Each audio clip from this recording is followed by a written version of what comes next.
युद्धविरामाच्या संकेतानंतर सोन्याच्या दरात प्रतितोळा 5,500 रुपयांची वाढ. आजचा भाव 1,45,000 रुपये. चांदीच्या दरांमध्येही 10,000 रुपयांची वाढ. भोंदू अशोक खरातची काल 10 तास कसून चौकशी. खरातची पोलीस कोठडी आज संपत असल्यानं पुन्हा कोर्टात हजर करणार. खरात विरोधात काल आणखी 3 नवे गुन्हे दाखल.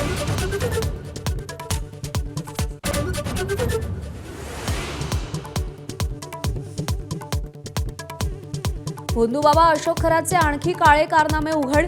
चिंचोके, रबरी साप, बनावट खड्यांबरोबर मध विकून भक्तांना गंडवलं.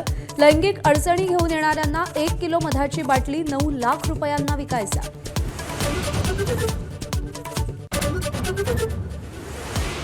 भोंदूबाबा अशोक खरात प्रकरणी मुख्यमंत्री देवेंद्र फडणवीस आज विधानसभेत निवेदन देणार. मुख्यमंत्री विधानसभेत काय बोलणार याकडे लक्ष. नीलम गोऱ्हेंना उपसभापती पदावरून हटवा. ठाकरे सेना, काँग्रेस, शरद पवारांची राष्ट्रवादी आज विधान परिषदेत प्रस्ताव मांडणार. सातारा एसपी प्रकरणी गोऱ्हेंनी अधिकारांचा गैरवापर केल्याचा विरोधकांचा आरोप.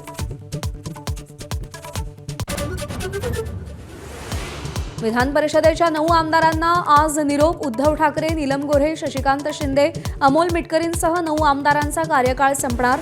ठाकरेंच्या निरोप समारंभात मुख्यमंत्री, उपमुख्यमंत्री काय बोलणार याकडे लक्ष.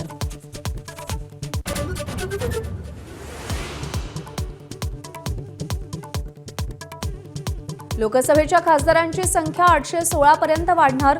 2029 पूर्वी मतदारसंघ फेररचनेसाठी अमित शहांची 22 पक्षांसोबत चर्चा.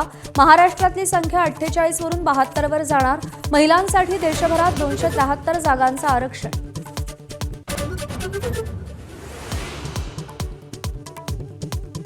एसटी महामंडळाच्या ताफ्यात आता राजमाता जिजाऊ यांच्या नावानं अत्याधुनिक एसटी बस. आज मुख्यमंत्र्यांच्या हस्ते लोकार्पण. 3000 नव्या बस प्रवाशांच्या सेवेत उतरणार.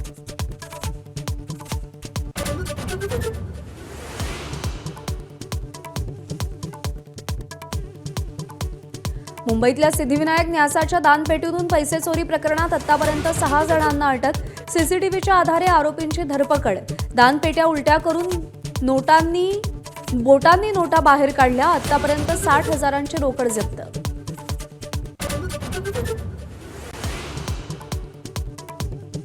कॅनडाची गायिका आणि अभिनेत्री नोरा फतेहीची भारतातून हकालपट्टी होण्याची शक्यता.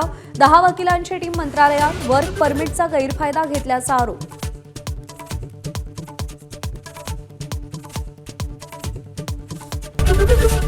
एबीपी माझा, उघडा डोळे बघा नीट.